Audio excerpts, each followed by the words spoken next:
Sino po crush niyo? Forever loyal naman ako kay Dennis Tripio. Parang si Kuya Derek tsaka si Kuya Andre. Dalawa talaga.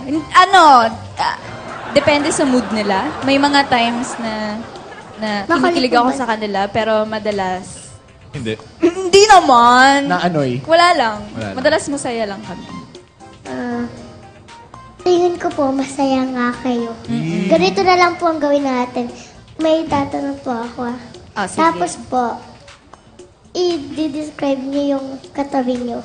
Ate Barbie, ano po masasabi niyo sa katabi niyo? Sa kanan o Yan sa po yung kaliwa? nasa May kaliwa. nakikita ka ba? Di namin nakikita. Sa kanan, sa kaliwa. Tatanong pa niya.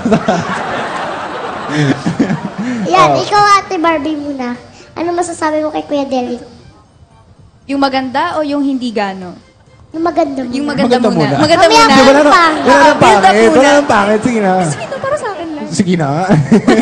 Yung maganda, kasi kami yung pinakamatagal na magkakilala sa aming apat. Kaya alam niya na, teka muna.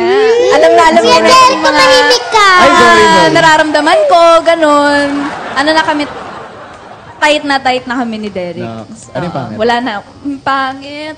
Ay, huwag ka tumingin sa akin. Tumingin Ay, ka. pangit. Ugali. Pangit naman. Hindi, Mamaya po yung pangit. Mamaya. Mamaya. Ngayon, Muna. sobrang tight kami, sobrang close kami na wala na ako may tatago sa kanya. Minsan kahit hindi ako nagsasalita or hindi ako nagkukwento, alam na niya yung status ko sa buhay.